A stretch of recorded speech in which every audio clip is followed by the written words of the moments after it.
Take us away this week, Beav. You do the intro. Well, due to a lot of criticism of your intros, I will. Welcome to episode 6, The Aftermatch. You're with Beaver and Kirst. What an intro. Is that my radio voice?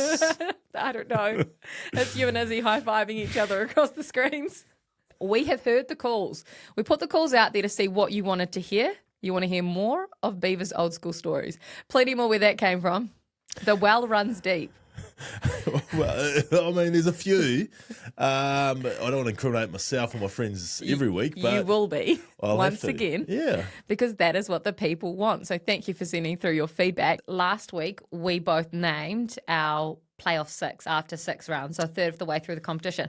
Wonderful, wonderful responses from you. So a bit of instant reaction. I'm going to say like 99.9% of people had the same 3 or 4. Yep. So they had the Reds, the Brumbies, the Chiefs, and the Crusaders basically locked in. Yep. So the other teams chasing that 5 and 6 spot, Robert agrees with me. Thanks, Robert.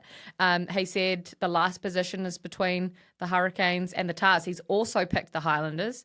Fairy tale story. Yes. Derek, he's got no Brumbies, and he is one of the very few. And when I say few, like we had about 80,000 people having a look at these playoff predictions, and about half a dozen had the Blues.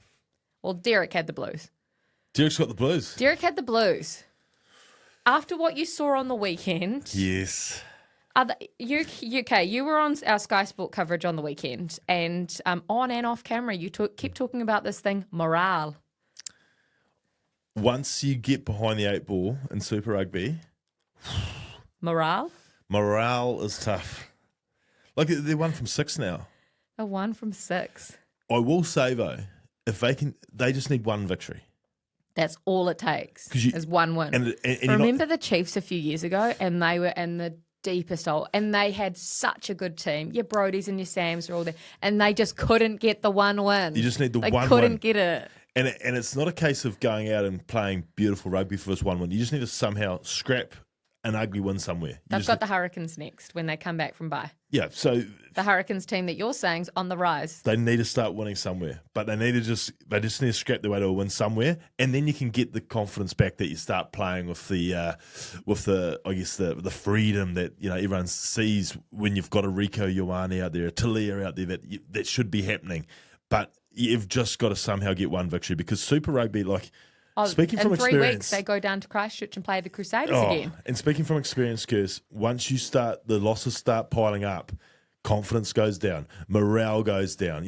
Sometimes How'd you get your morale back when you're in those dark places? How tough. do you? Because Vern Cotter said on the weekend they've played a horrible, horrible back nine. Now they need to. They're on bye, have a reset, and play a much better front nine. How do you do that? How do you get the morale back in that team? Well, we talked from about experience. You get a win, and that changes everything. Yeah, but that's easier said than done. Easier said than done. So you just got to not splinter off. Because, do you think there'll be splinter groups? Well, I mean, whenever I've been in teams where you start blaming each other. Why didn't you catch that ball? I mean, not often to people's faces, but it's just natural. If you've got 30 or 40 guys, or 30 or 40 employees, and things aren't going well, then it's like, why is he getting started? We're North Harbour biased, or we're North. This is the sort of stuff. This is what goes on. This is what goes on. It doesn't happen in netball teams because there's only 10 of you. Only 10 of you. Yeah. He's picking him. It's his mate. Whatever. That guy loves the coach, so he kisses his bum, or what have you. This stuff happens, and that's the hardest thing to squash out when you're going in the rut. But then, from a personal point of view, I remember when we had a couple of years with the Chiefs that we would have lost 4 or 5 games, and you're pulling into Waikato Stadium, and you're almost dreading what could happen if you lose again. Oh, what an awful feeling. You're walking in there with your bag over your shoulder, oh, jeez, and you're hoping more than believing that you're going to change things around, and then all of a sudden, if there's an error on the field from one of the boys or yourself, usually you don't hear groans from the crowd. But all of a sudden, oh no! You can hear the groans coming out, and it's just a negative world, and it starts seeping through the team. So it is so tough to get out of these. Some people block that stuff out. Well, yeah, I mean, everyone says you do. Yeah, but it's tough. It's hard to. It's so tough, and that's where I feel for the Blues. They are just in a real bad rut at the moment. But if you look at the leaderboard, leaderboard sounds like we're talking about golf now. If you look at the table, then you're only 1 or 2 good wins away. That's true. And you're straight back up. Yeah. Like, because it's so even this year, Yes. it's flattened out. It gives them more of a chance. No one's got away on you. No, look at the Force. The Force won one big game against the Drua and they move up 6 places or something. So the Blues can get out of it, but Yeah. they just need to get that one win. Okay. On that match on the weekend, the 2 number 8s, Hoskins Sotutu. Yep. And his comeback game from a 2-week rest period, suspension, against Christian Lio-Willie, who last year Razor brought into the All Blacks. He did. Who won Jersey Watch. Well, if you look at what Hoskins did for the Blues, Yes. he did a very Hoskins-like game. He was their go-to guy with the ball in hand, got them across the advantage line, etc., etc. However, you've got to temper that with the fact that the Blues were not good. They didn't get much line-out ball. Their scrum was under pressure. They literally didn't have the ball. So therefore, I mean, the cold hard facts, if you were looking at both of them in that performance, then Lio-Willie wins. Lio-Willie was on the back of a... Did he surprise you? It might be one of the first times I've seen him live. Yeah. And yeah, absolutely. Gets around the park and yet still has the same sort of power that I guess some of the other boys like Hoskins does when they're operating in close quarters and got a bit of finesse around when they're in the pods and the tipping on and stuff like that. So no, he was very impressive. It must be said. The Crusaders in general were very, very good. You know, with the Crusaders, they're going to have their set piece under control. And so that guarantees them 50% of the ball.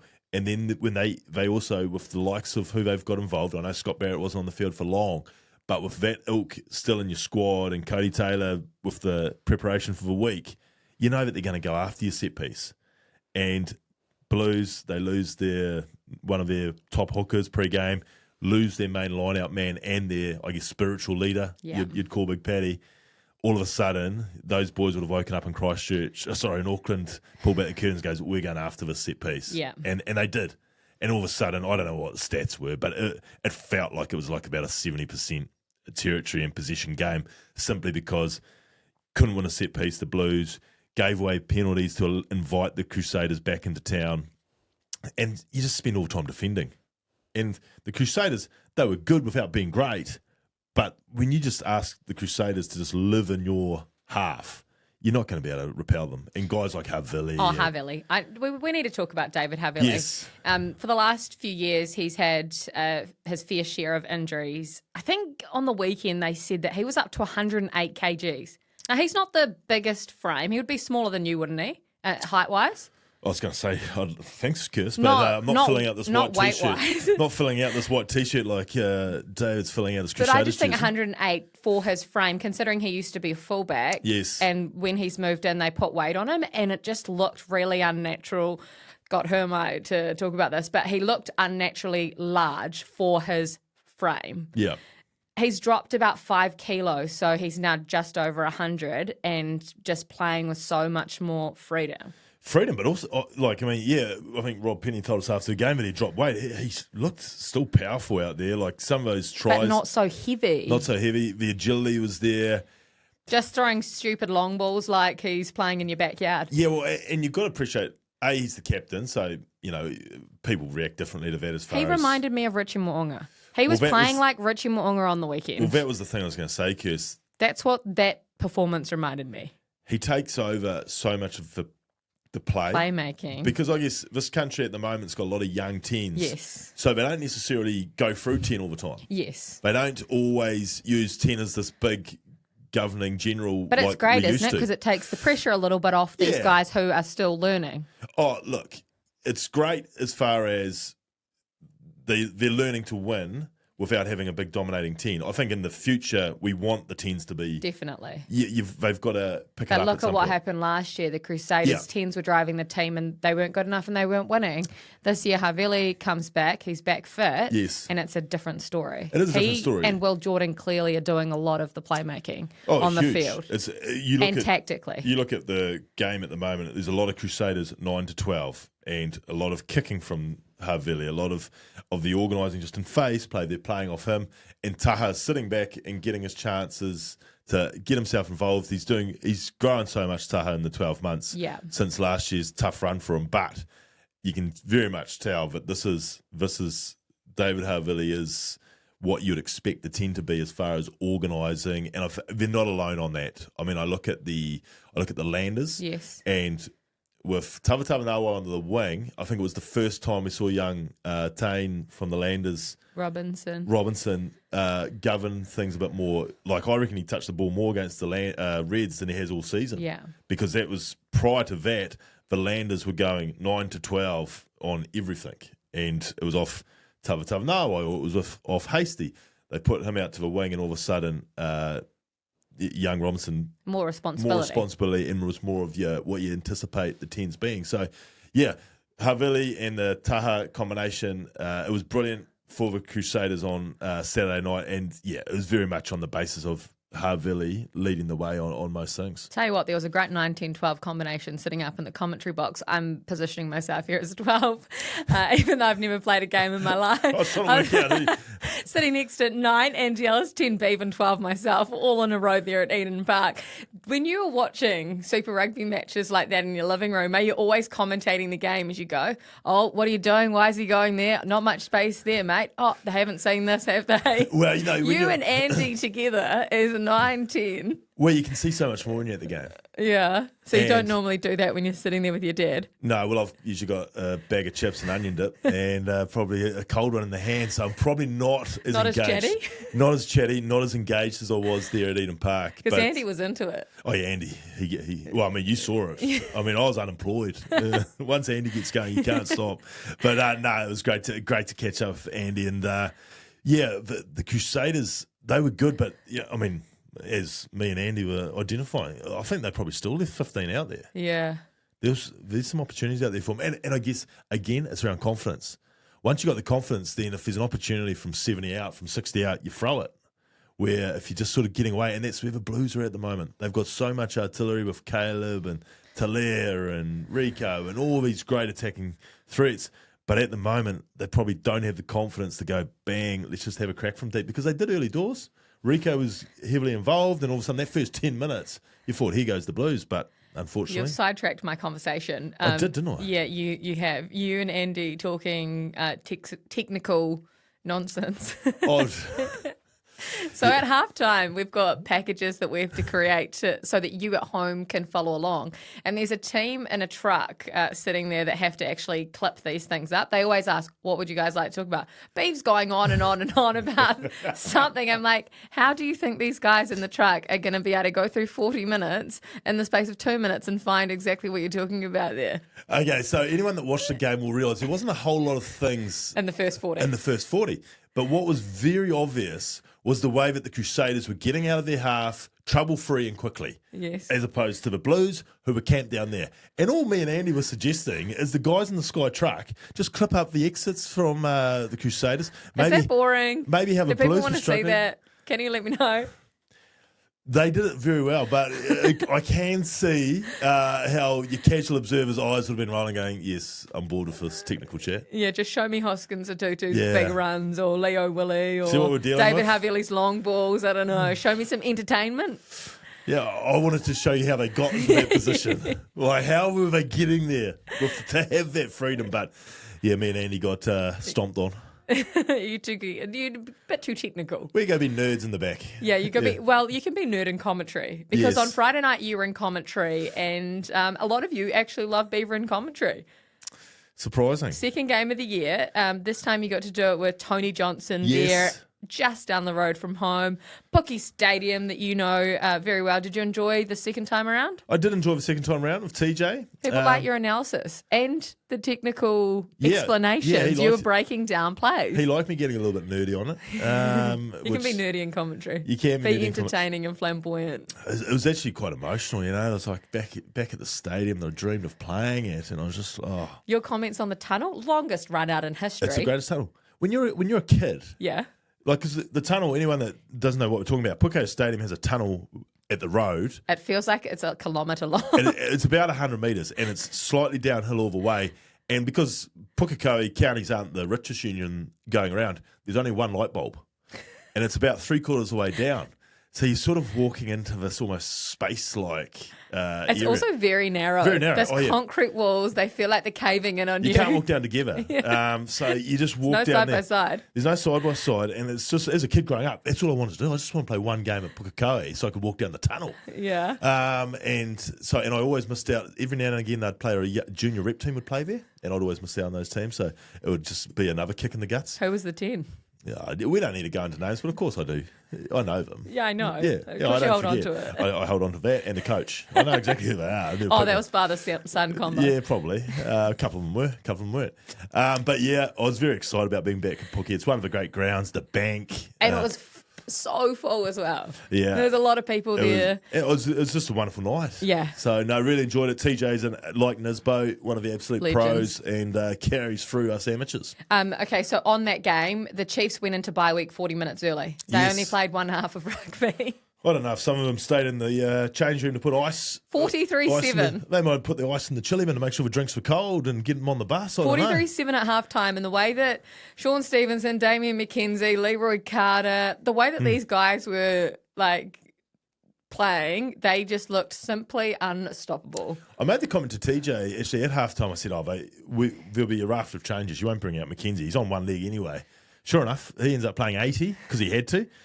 Again, I know we talked a little bit around the Blues not winning a set piece, couldn't get out of their own half, giving away penalties to invite the Crusaders back in. It was an absolute replica of Friday night where Moana couldn't win a penalty, couldn't win a scrum, couldn't win a line out. And so suddenly the Chiefs are getting free ball down inside the half. The Chiefs taking the kick off and getting straight back down there, either through good work themselves or ill discipline.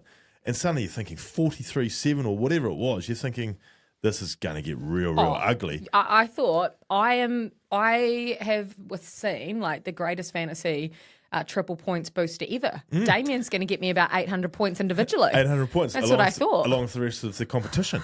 However, straight away, Moana takes a kick off. They get out of their half. They put a box kick up. Chiefs drop it. Suddenly they're in their half.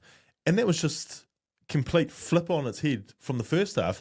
And that just essentially, bar about the last 5 minutes, was the entire second half. It was just a complete role reversal. And when you look at what happened at Eden Park, when you look at what happened in Dunedin for a lot of the times, simple things. It's literally get out of your own area, use either kicking or using the ball, and get your opportunities down there. Don't give away penalties, and you just camp down there. And people who can't win their set piece just got themselves in big trouble over the weekend. But also they switched off, clearly. They saw the scoreboard and they switched off. Yeah. They'd already won the game. They did look, like I said to TJ, it almost felt like they looked slower. But be honest. Yeah. If you're being honest, they didn't come out. You know, when you go and sit down at half time, usually you're still on edge. You're like, yep, we've got to do this better, or yep, we're on fire here, blah, blah, blah, blah. Yeah. But at 43-7. So they just relaxed. It would be very tough. Just having a few lollies. It would be very tough to sit there and keep the same intensity and think, we better go do that again. Well, obviously I could think it, but then putting it on the field was another thing altogether. But you have been there. You've got some demons from the past. Because I think everyone's been here at some stage. Exactly. Goldie said to me in post-match, I've done that before as well. He's been in teams where they've just completely switched off at halftime. You've been there. Yeah, well, our one was even worse than switching off at half time. I remember being at Ellis Park, obviously one of the great stadiums of world rugby, the Chiefs, and we were playing the Cats or Lions, whatever they were called at the time, the Johannesburg team. And it wasn't after half time, it was soon after half time. We got out to a lead of about 72-15, 72-20. Sidovini was running amok. Sione was running amok. Timinanoi Williams was cutting the shreds. Brendan Leonard and the likes. Surely you couldn't lose from there. Couldn't lose. 72-20. Well, we spent the last 3 minutes in our own 22 defending a 72-65 scoreline. How does that happen? Look. In the space of 30 minutes. You talk about switching off. We were there. We were switching off. We were flying home the next day to Perth. We were probably already at the Coogee Hotel. Not the Coogee, Cottesloe. The Cottesloe. The Cot, one of the great Sunday joints. We'd probably already booked our bar. Who knows? But I do remember at one point, and I'm ashamed to admit it, but talk about switching off. My T-boy for the day was Colin Burke, and he was running back with me. And I said, mate, we're going to hit 100 today. We're on for 100. Embarrassing. And I looked up and saw 20 minutes ago, I said, we are going to hit 100, Berkey. And we had a joke and a laugh as we were going back and sipping my water. And then, yeah, as you say, 72-65. So they almost got the last they laugh almost there. had the last laugh. Well, they didn't hear that, but yeah. Didn't they? Didn't they? But no, it just shows that as soon as you switch off and put the cue in the rack, they can come back. And But equally, credit to the other team, because sometimes the other teams are like, oh, we're dead and buried done. here.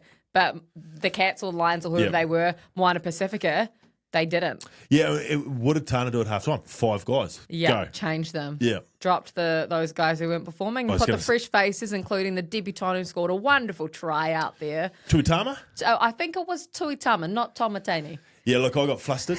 I hadn't quite got caught up before the substitutions, and I knew someone had scored it, and JT's an old teammate of mine, Wesley Boy, of course. Wesley, yep. So somehow I think I called Tamaltini scoring it, but quite rightly, he didn't pass the ball from the ruck and then somehow get on Pellegrini's cross That check. would have been impressive, though. So it was Tuitama. Tuitama, you've corrected yourself. Thank you very much, but wonderful night. Bye week. What do players actually get up to on bye week? Because Chiefs are on bye week now, Blues are on bye week. After the match at Pookie, I asked Luke Jacobson, what are you up to on bye week? And he's like, oh, a bit of fishing, bit of golf, and I've got a wedding to go to. Sounded very chill. And then you've got Quinn Tupaia saying... Made it sound very PC, didn't he, Very Luke? PC. I was like, wonderful answer. That's why he's the captain. Yes. Then you've got Quinn Tupaia, a little bit looser, clearly. Anton Leonard-Brown's already organised us a cordy for the bus back when we get to Hamilton. The place is already booked out. What are bye weeks actually like for the players? Already places booked out. Sheepers. Boys didn't... Well, you'd already booked the Cotslow before the game, and stop over in Perth. But we're playing the Force that weekend. Geez, it must be said this. It's bleak times at the Chiefs if Anton Leonard-Brown's chief organiser, because there's a saying that goes along with that. But in our days, obviously, if I break it up into two, there'd be different types of... Some would just disappear off the face of the earth. No. I'll break it up into the 2 parts of my career. This is just personal. Yeah. You're not talking teammates here. No, teammates. Early doors, Chiefs, Sunday. It just went without saying Sunday. Sunday session, it would be circled early doors. How early? Well, Pre-season? Once the draw came out, you'd work out, okay, we've got a Sunday sorted there, and you're like, Crusaders the day before it. Let's see if we can get a win there, boys. Or, Cats. Oh, good. That works out well. It just depended on who it was, how excited you were. But, yeah, always a Sunday session, a whole team. Back then, there was only like 26 in the squad, plus your 5 wider training group. So it was easy to manage, and it was a given that you were to be attending. I often made the mistake of putting my hand up for hosting. You've told us this. Fozzie was invited. Gets turned up at one stage. Fozzie used to come along because I got a pizza oven. My uncle built me a pizza oven, and so every now and again would sell it to Fozzie. I was just having a sort of a low-key get-together on the Sunday, Fozzie, just pizza oven roaring. And so Fozzie... He turned up with a pizza. Yeah, Fozzie would always show off his homemade pizza to put in the oven. Was he the only one? Look, not many of the boys. Some of the boys disgracefully bought those Supremo $5 ones. The ones you get back from the in day. deli and just wanted to Yeah, chuck they're that. great. But Fozzie went all out with a homemade pizza. You should make your pizza. own. I used to make the own too. I remember one year, one of the boys bought a freshly butchered lamb, which hadn't been cut up, but it was obviously gutted and all the rest of it. And so we just sort of had it going. We sort of just, as the day was wearing on, we were putting on different parts of the lamb. Well, the next day I had planned to go fishing, like Luke Jacobson is obviously. Yes. And to go away for a couple of days up the Coromandel. So sort of looked out in the morning, a little bit dusty. Thought, that can wait. Just shut all the doors, but there's a few flies hanging around. So I just sprayed the entire house and then just walked out and left it for 2 days. Came back to... You've never seen anything like it. The entire outside of the skirting boards was just like a black layer of dead flies. So that was quite the cleanup. That I guess, when you park it, that's what's going to happen. But no, when I came back for the Chiefs second time round under Renz, I always found it quite amusing because Renz would get the boys in the day after the last game, before we went away for our bye little break, and you would sit around in a group like this, maybe one coach with 5 or 6 players, and you'd have to explain. You would get given your training programs, and you'd have to explain training program. So you did have a training program on bye week. Yeah, and you would do it, but they'd ask you, how you'd go about doing it, and you'd see these young boys sitting there going, Oh, yeah, I've got my conditioning from Phil there, so I'll do my run in my gym. I'll do the gym at just a local gym. I'll do a run on the running fields. Oh, and I'm going to work on my my clear-outs, so I'm going to get my auntie and my dog to come along. We're going to get my hit pads from the local rugby club, and you're just sitting there going, boys, don't, like, you're kidding yourself here. Oh, they were serious. Oh, they were saying it because the coach was there. Like, there was no way that they were going to go to their auntie Oh, and their honestly, dog. some of the stories about how they were going to, because obviously Renz gave you the impression if you can't get your work done away from Hamilton, then you're staying in Hamilton to doing it. And obviously a lot of the squad aren't based from Hamilton, so they all want to go back to their homes and their holidays and what have you. And, yeah, some of the boys' stories about what they would do in their bye week from a training point of view, I fully believe that they would do their weights and their running, but then the skill work and who was involved and where they were getting their tackle bags from, and honestly, you just sat there going, come on, boys. And so what would you say when you'd sit around this little circle? Oh, yeah, no, I'd say I was going back to Waiuku. I will get the local rugby club. you were the same. Of course, you play along with it. Get the young first 15 boys to bring some hit shields out, and I'll do my defence training there. So, yeah, of course. He wouldn't have the heart to deny anyone, would he? No. But you just said, as long as you had to showed back appease up, him. because they'd often bring you in a day early, and the trainers. How did you show back up after bye week? Oh, yeah, no, you're always sweet as. Were you? Yeah, but the trainers, which would. That's because you were smart with Sunday. Always And then you'd get go it done high Sunday. for 3 days Yeah. in the Coromandel. But they would always want you to do a fitness test, like the trainers. Oh, just for my data, boys. Do you mind coming back in and doing a fitness test? Like you would say, well, come on, we can't do anything about it now. But often they would make you do a Bronco or something first session back after bye week. Good stories. Yeah. So these boys, the buys, No, they are a bit different these days. I think they probably will be genuinely. What did Luke say he's doing? fishing, which I've seen. Yes. So he actually has. Yes. Golf Yeah. and a wedding. I wonder if it's the same wedding I'm going to. I've got a wedding in Hamilton on Oh, Friday. do you? Yeah. What's your wedding? a rugby friend's wedding who he knows too, so I don't know if he's going or not. Must be the same wedding. Could be. Oh, well, I'll keep an eye on him and see what he's doing in his bye week. Make sure that he's ticking all those boxes and that he is practicing. Yeah, exactly. Everything that yeah, he what, needs did you to get the be. hit pads out? Yeah. Let's get into the one, the only, the Jonah Awards. Since The last Jonas. week, we had an outright leader. We did. I mean, we know you favour Damien McKenzie. Does he get another point this week and stretch clear of the pack? No, he was very good at Pukekohe. For 40 minutes. No, he played 80. Oh, he did play 80. He did play 80, but yeah. the team didn't play 80. He didn't touch the ball for the other 40. He got me 200 fantasy points in the first half and about that what he 20 in got? the second. So Damien will stay there at 2, but he'll stay outright leader because I'm going to add another name to Artie, Will Jordan, and Tavatava Nawai. Tell us who is our Jonah's player of the round Well, for there's- round 6. We've had a lot of feedback from our Australian friends that, guys, there's 2 parts to this competition and note taken. And the greatest result in Australia wasn't the Waratahs snapping the 13-game losing streak against the Brumbies. No, That was good though. it was very good. It was the Queenslanders coming to Dunedin and winning there for the first time since 2013. 2013. When Quade Cooper and Will Genia, that was that title winning team basically. Yes. And so, Harry Wilson.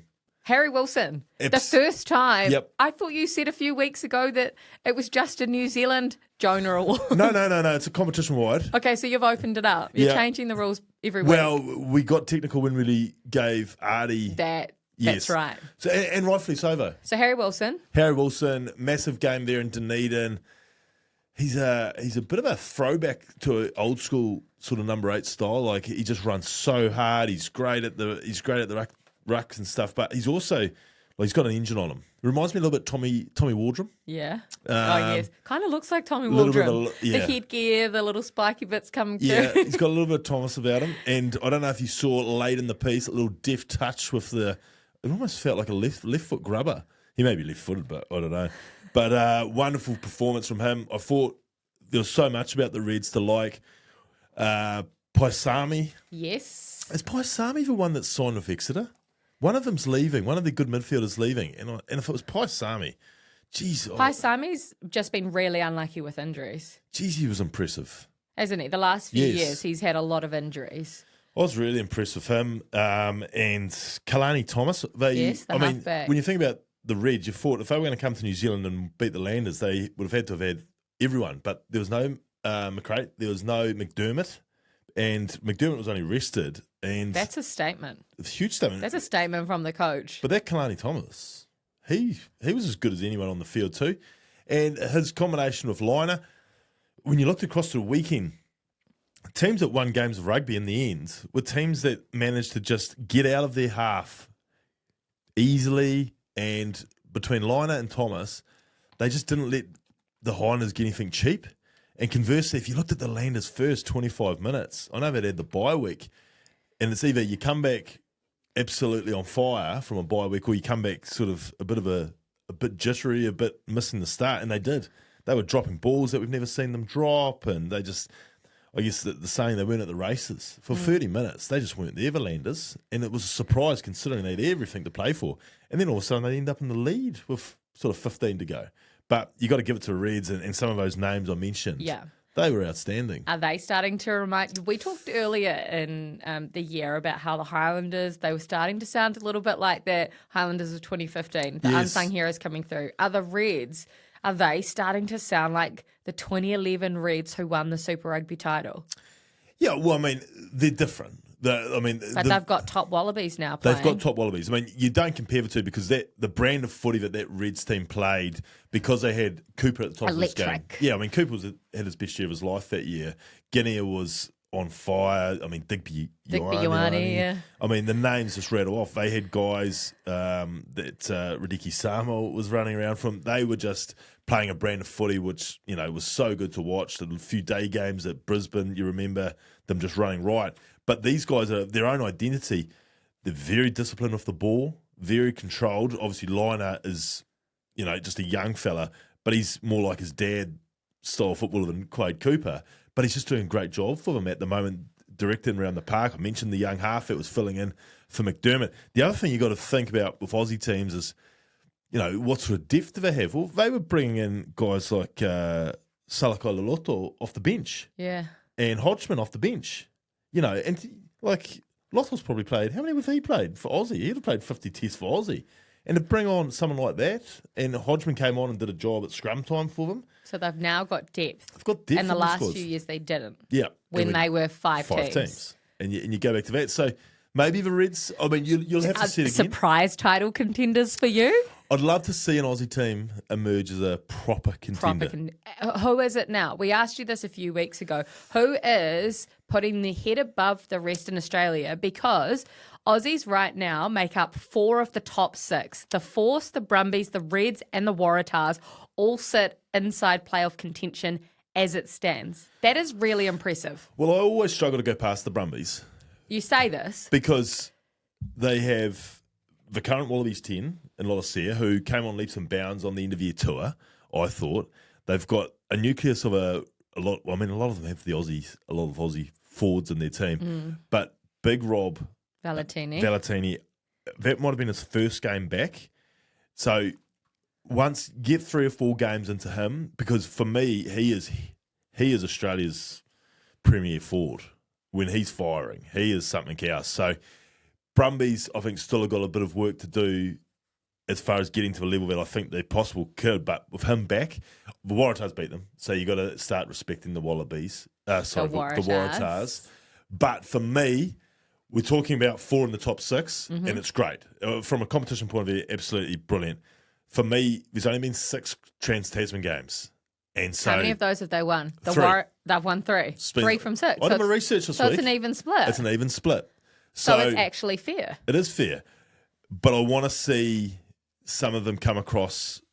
And they've won in New Zealand. Can we just let that be noted? Brumbies beat the Blues. Yes, and the Reds have beaten the Highlanders in New Zealand. Yep. It used to be impossible for Australian sides for the best part of a decade to come to New Zealand and win games here. They've done it twice already this year.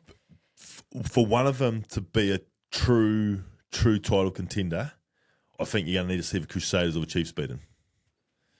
Because they are our top 2 at the moment. This week's interesting for me. The Hurricanes and the Tars in Wellington. And the Brumbies and the Landers in Canberra. Really interesting, both of those 2. And so for me, if the Tars come over and beat the Hurricanes in Wellington, because I think the rumour mill is suggesting that the Hurricanes will get a few more big boys back this week. Who's that? Well, Proctor's still to come back. Is he back this week? Well, maybe not. Maybe Was he at homegrown?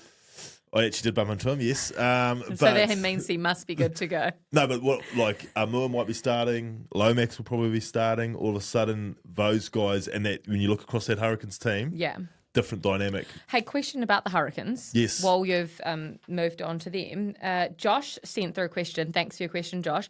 Are the Hurricanes missing Brett Cameron in 2025? It's an interesting one. Godfrey, for me, has been very good. He's your next. Give him 2 years. Give him 2 years with Beaver. But he's got those moments of brilliance in him, which, I guess early doors made you think, geez, this is like Bodie Barrett all over again, coming through again. But I think there is an aspect of the Hurricanes controlling games and lack of at times. And I mean, that's only going to come of age for Harry, and the more time he spends at 10. But that's Brett Cameron's bread and butter. Like last year when the Canes were going well, didn't overplay his hand, knew he had Cam Roigard inside him and he had all this talent outside him, and he got them into the right parts of the field, kicked smart, and I mean, they ended up top of the table after the round robin. So that's how good, he was the man that led them there. So I don't think you can hide from the fact they probably are missing Brett Cameron. And whether or not he returns at some point will be interesting, because if he comes in before the playoffs, or if they're in playoff contention, he might change things up for them. You talked about all the young 10s. Yep. And the competition across the board. Nothing new. Yes. We know this. Dan Carter was there to present the Crusaders jerseys at Eden Park, which I thought was quite ironic, considering he had been involved in both teams. Yes. Some may forget. Never played for the Blues. Became water boy, Did he though. fake that calf injury? You reckon he didn't want to actually... I remember he was picked one week, and I thought, I don't know where I was in the world, and I was like, oh, he's actually playing this week. It looked weird seeing him in a blue jersey. I wonder if he just thought about it and goes, nah, I've got to... And a calf injury is easy to hide. Some of the young first five, they're still learning. Yes. And then you had people like Dan Carter, who just came in and they were sensational straight away. Yeah. When did you first see Dan Carter? What were your first impressions of him? Well, he was a big name, like, because when you're young Colts and stuff, like everyone knows, oh, he's the Colts one or what have you. So he was about 2 years ahead of me. Was he already a big deal? Well, he was just played the Colts, and then I think following year he was World Cup. So my first game would have been around. I just moved to Waikato. I think we played Canterbury in an NPC game back when it was one of my first starts for Waikato in the NPC, and she was a full house at Waikato Stadium. So that was probably my first game against him. But yeah, he quickly moved into like All Blacks out of the age group stuff. So I mean, I was actually lucky. The first year I made New Zealand Colts, which was probably my first New Zealand team really.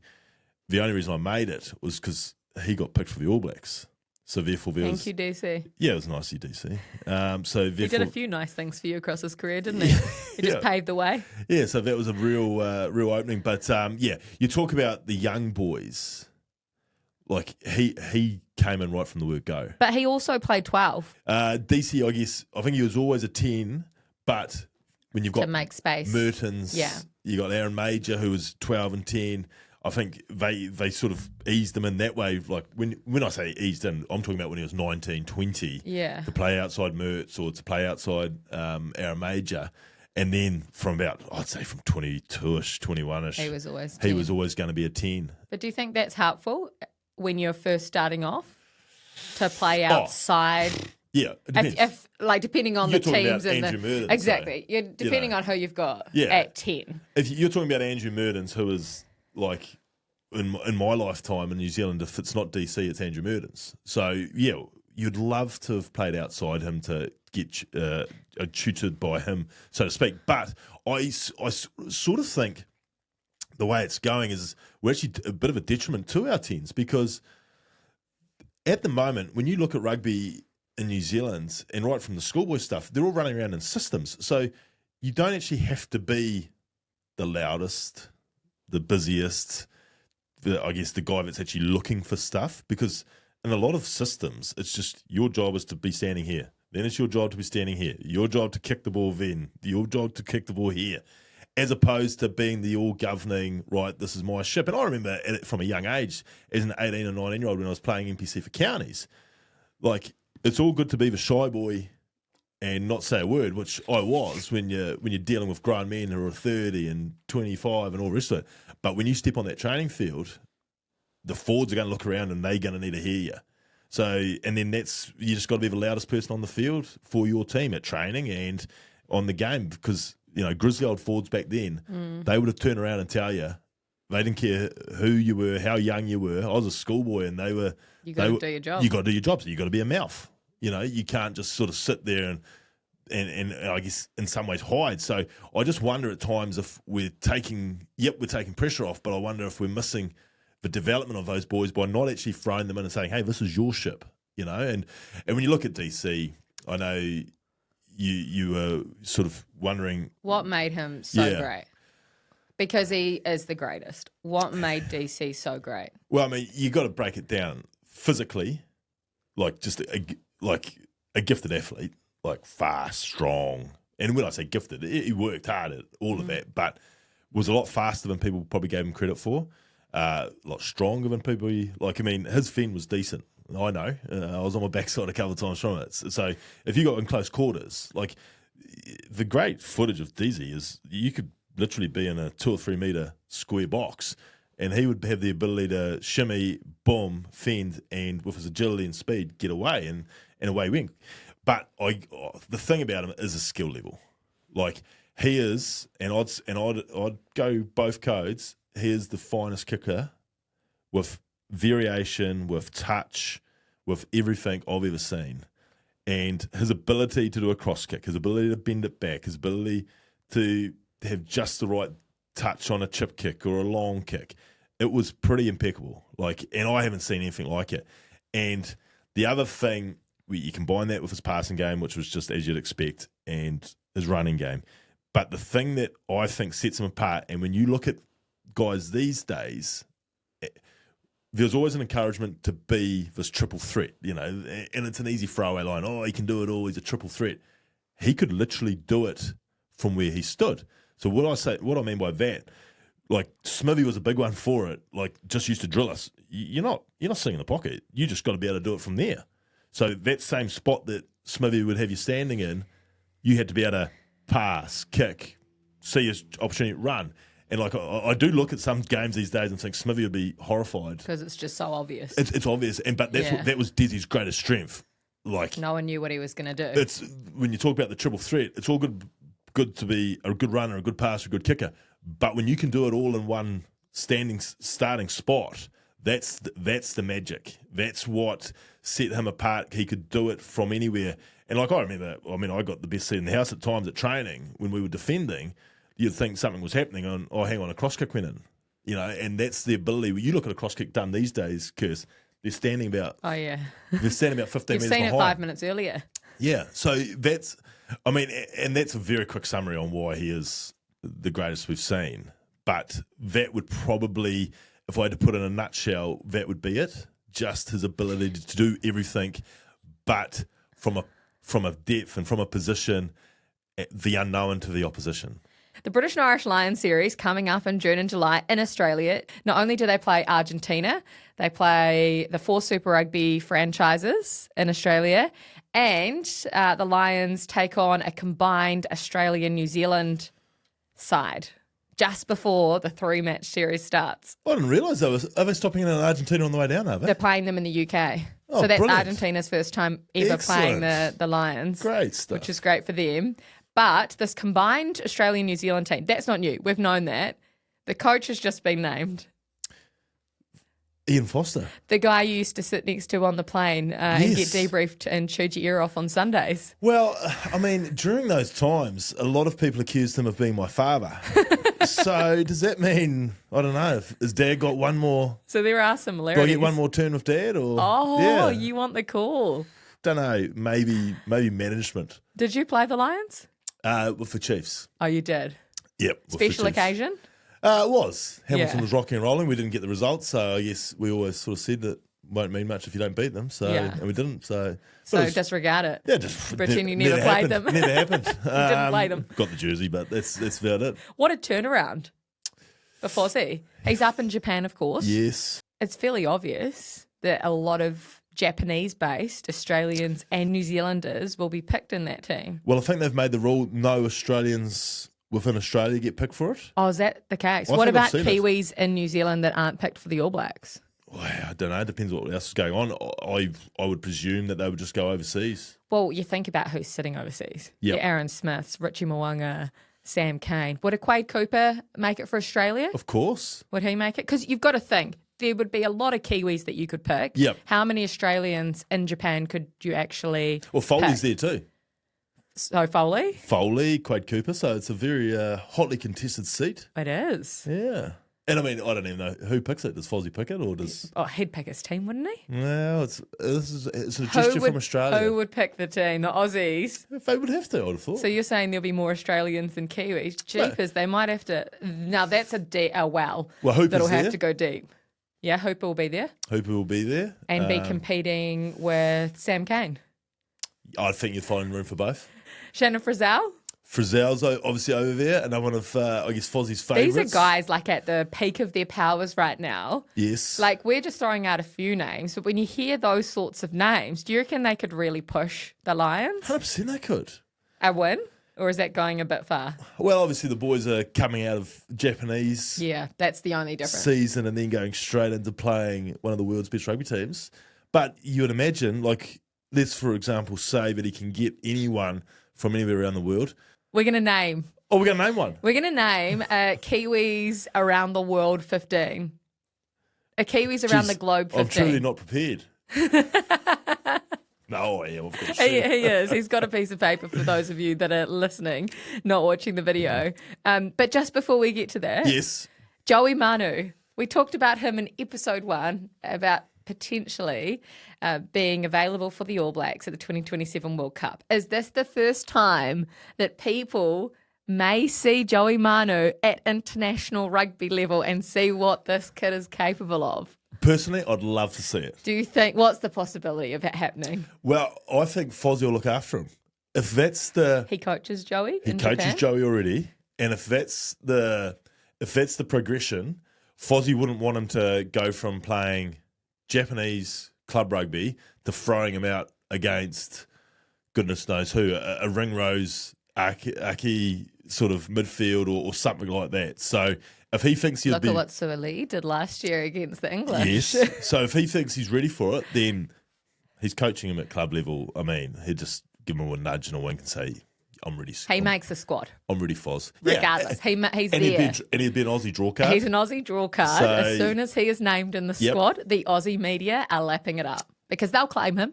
I'm like, yeah, let's pick him. Okay, Let's pick him. let's talk through a global Kiwis 15. Yep. So this is any New Zealanders playing anywhere in the world. Yep. So they don't have to have played for the All Blacks before. No. New Zealand Lynx. New Zealand Lynx. Yes. New Zealand Lynx. Okay, so start us off with your front row. Where are you going here? Because there are not too many front row options. Not All Blacks level. No. So I have gone the great Nepo, Yes. Lala, who I'm pretty sure is at Toulouse. He is. Right He's now? at one of the big, He's at the big clubs. boys. Yeah. Yes. Coltman, Coltman, former All Black. Highlander and All Black. Yes. He'll be hooking, and I've stretched it a little bit. Not quite an All Black. Was in camp with the All Blacks at one point in his life, but Tongan captain, Big Ben in Taumafuna, chief legend. Can push. Can push, can score a try from about 3 out. The years Was that playing at the World Cup only a year and a half ago. unbelievable strike rate for try scoring from the big man. So Big Ben gets a start. So how's that front row looking? That's a solid front row. Yeah, The weight in that. good size weight. I just don't know if Liam's got how long his arms are because that's a big crew he's got to get around. And then so in the second row, both All Blacks here. One an absolute icon, one of the greatest ever to do it. Big Brody. Oh, he would love playing the Lions. He would love one more go, I'd suggest. Yeah. As Well, long because as it it- was a drawn series. And as long as it remember? doesn't interrupt his holiday, though. Like, I mean, Car building. yeah, Big Guz likes a holiday. So as long as Have you it's... seen his highlights in Japan recently? I did actually see... Did you see the one yeah. on the weekend of him just stepping this poor little Japanese? Well, I saw it because he put it on his own Instagram. And he's about 3 meters taller than his opposite. Yeah. Well, he was always a ball player, Big Brody. But a bit of There was self-promotion. no though. dummy in there, but No. just a good whack. Yeah, he got a show and go. So Big Guz and Tom Franklin, Yes. they make up my second row. Quite a few Kiwis playing overseas that you forget about. Well, wait until I give you a all-star loose forward trio. Okay. Okay. How do you pick this? I fit them all in. But there are a lot to fit in. Oh, there's a lot to fit in, but I'm going to go Frizzell at 6. Yes. Sammy Kane at 7. And captain. He's your skip. He's my skip. Well, of course he is. And a He's Fozzie's skip. He's Fozzie's skip for sure. And I'm going to put a Kidder at 8. Okay, you love a kidder. Yeah. We've established that. Good That player. is a solid loose trio. Yes. But there are others that you've missed out. Of course. Peter Gus Sawakula, remember him? Peter Gus at Clermont now. Yeah, killing it in France. Yes, remember wonderful. what he used to do in Super Rugby? Wonderful year for the Chiefs. All black, of course. Yes. Stephen Luatua. Stephen Luatua, do not forget, he's been out of New Zealand for about a decade now. When they talk about, imports to play in the Premiership, Yes. I would suggest over the last decade or two, none would sit with more respect and prestige than Stephen Luatua. Still at Bristol Bears under Still at Pat Bristol. Lam, one of the few Kiwis left. Johnny Arfoy, your mate, Yes. went and visited them and stopped in 2 weeks ago. He's the only Kiwi left. They Yeah. used to have a whole lot of them, but Yeah. he's their guy. Piatel was there too. Yeah. But yeah, no, he's stayed there. But no room for him. No, well, yeah, no. I'm sorry. Beaver hates the Blues. No, remember? Well, hang on, I've got a carer playing. So you can't say he's that. in Japan now. Okay, so that's your pack. Yes, Any frailties in your pack? none whatsoever. They'll do the job for us. Good tourists? Some real good tourists amongst them. Naming? Well, the guy at number 5. Yes, Big Guz. Yeah, Big Guz, very good tourist. Sammy Kane, very good tourist. Nepo, very good tourist. I'm only speaking from personal knowledge here. Yes, okay. Liam Coltman strikes me as probably a good tourist. Big Ben, very good tourist. So There's some tourists amongst them. They're going to Adelaide. Yeah, That's where they'll be playing. City of Churches. By the way, Saturday, the 12th of July, Adelaide Oval. So if it's a sad day, you would think they'll be playing the test team, the Lions You'd test imagine team. so. So it'll be a fairly big old fixture. So that's why I've had to go full noise with the back line. Okay, Yes. start us off. Um, This is going to be hard. Okay, can I just give you the halfbacks? Yeah, go the on. Kiwi-linked halfbacks around the world right now. 1, Aaron Smith. Yep. Jamison Gibson Park. Yes. We will still claim him, that he is eligible. TJ Perenara, Tawiru Kurbalo, Brad Yes. Weber, all internationals sitting there. Yeah, so of the 5, You can pick one. You've got the world's greatest in Aaron Smith. You've got the current outside of DuPont. Most people are going to give you Jamison Gibson Park as the premier halfback in world rugby. Then I've got 2 personal friends, and I've got TJ. But one of my personal friends is absolutely adamant that he's still the greatest halfback on the planet. So I'm going to have to pick TKB, aren't I? So he's in. I've got to. Have you actually seen any of this footage, No. or is this just from No. word of mouth? Word of mouth. I trained with him at the World Cup. Oh, you trained with him? Yeah, I went down to La Rochelle. Oh, so Rog was overlooking your trainings. Yeah, didn't get a contract. No, Rog wasn't there at the day, but yeah, TKB, we trained together again. Like old times. Humoured me more than anything. Said, yeah, you've lost it a bit, haven't you? So, yes. How did La Rochelle compare to the Wow. bright lights of Hamilton? What a facility. Oh, Yeah. better than Chiefs Country. Yeah, there's no money shortage, all undercover, and yeah, no, it's very, It was nice. very nice. Okay, so you're leaving out the world's greatest halfback, Yeah, Aaron Smith. Okay. yeah, unfortunately I've got to, and he'll understand why, because he knows TKB. At 10, let's go Richie Mo'unga. First time you would have selected him in anything of yours. This year, yeah, because we haven't had a chance to pick overseas players, Curse. Eligibility. Eligibility. Now the eligibility's open. Yep. You're open you to know Richie I'm strong. Mo'unga. If you're in New Zealand, you get picked for the All Blacks. Greatest Super Rugby player of all time. 7 titles. 7 titles, very tough to argue with. Can't argue. Can't. Midfield, let's go Bundy Aki. Bundy Aki. Bundy, if you've got a choice, you going Lions or are you going Anzac 15? Well, not even the Anzac 15, our Kiwis abroad. Kiwis abroad. As selected by. Sorry, you're not the actually aftermatch. playing. Yeah, Fozzie hasn't ratified that at all yet. So we've got that. This is on paper. The on paper team. And I'm going to partner you up, Bundy, with Joe Manu. Wow. I want to see it. I want to see it. Oh, Joe will go great next to Bundy, won't he? Yeah, just running on his shoulder. Bundy's got a good offload on him, Joe, so stick close to him. Oh, nice. Yeah. I like that midfield. Powerful. Very powerful. You won't want to run in there. And as you say, think about who they will be coming up against. Maybe Bundy and his mate Ringrose. Yeah, so maybe. could be a bit awkward. I don't know how to work. The wings, of course, Lester Whananuku is on his way home. Could be a 13 also. Could be a 13, but today he'll be 14. And one of my all-time favourite left wings The greatest left boot in the world, James Lowe. Not the biggest now, as you said in episode 2. Not the biggest left boot. And well, no, he's still the biggest left, but he's not the biggest in his team boot. anymore, with obviously Geordie there. So those are my 2 wingers, great wingers, and Piatau, Charles, 15. Charles Piatau. Now residing in Japan. Yes, so you forget Luatua, but you add Piatau. Yep, Piatau gets... For some reason, Superstar. 15 I was struggling with. Charles? Yeah, well, no, outside of him. I couldn't think of any other Kiwis that were abroad. There must be a few. Of course there would be. You tell us. I bet you. We've you missed can pick some holes. stars. You pick holes in Yeah. Beaver's team. Please. He hasn't been thinking long and hard about this team like you. So if you want to pick some holes in the comments, please let us know who Beaver has forgotten. Looking at that team though, that's a strong team. Strong side. Would that Kiwis abroad 15 that you've just named, how Yep. would they go if they played the current All Blacks? No, Current All Blacks would beat them. Would they? Yeah. Convincingly. 15? By 15? That'd be the point start, I reckon. Wow.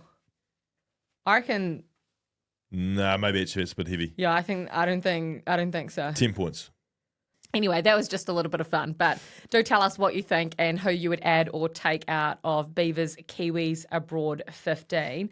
Just on a few of those bits of old school footage, people really, really want to see the possibles, probables, Beaver trying to tackle Sidovini. I'm so sorry. I said that I was going to post that. We actually haven't been able to find the footage again. It's on one of our reels, but the footage has suddenly disappeared. I don't know if this man's had anything to It's do like the with it. Fijian reel. The reel that Yeah, we're but you've talking got it about. taken off the internet. Yeah, well, I've got... Who runs Google? You've had it removed. Who runs Google? Clearly not you've Elon got power. That's not old Muskie, is it? He's Tesla.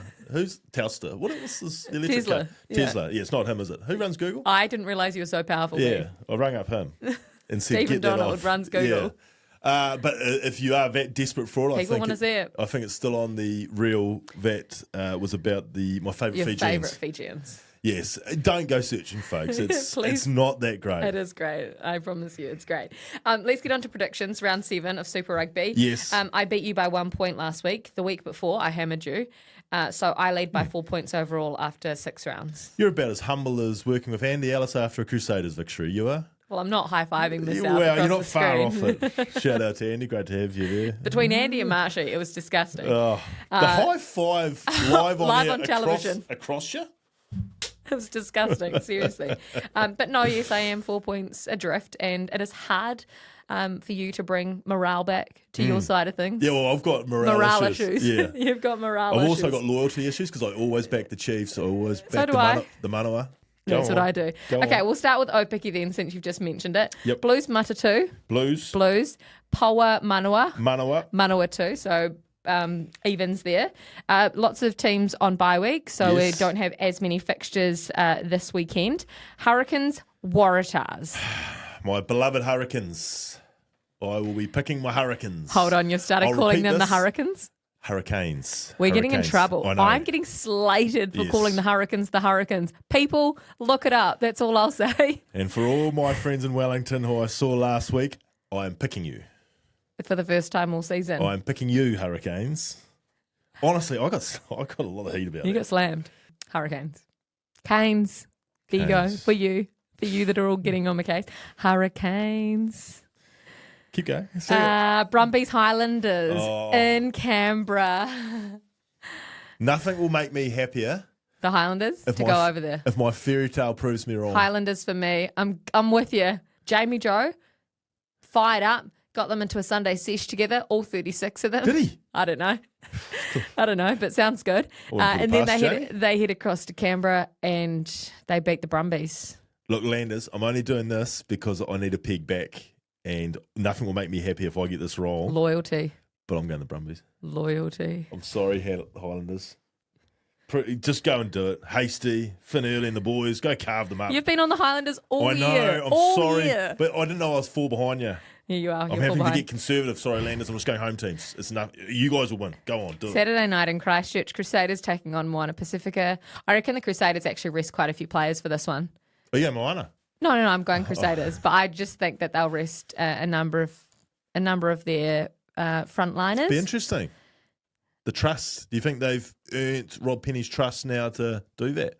Well, I think this is the time. Yeah, I'm going Crusaders too. You're going Crusaders? Yeah. Reds Force. Good game, Reds. Reds at Suncorp. Yep. Done. That's it. Anything else you'd like to address? Well, no, brilliant show. And just keep liking, subscribing. Having a lot of fun doing it. Like and subscribe.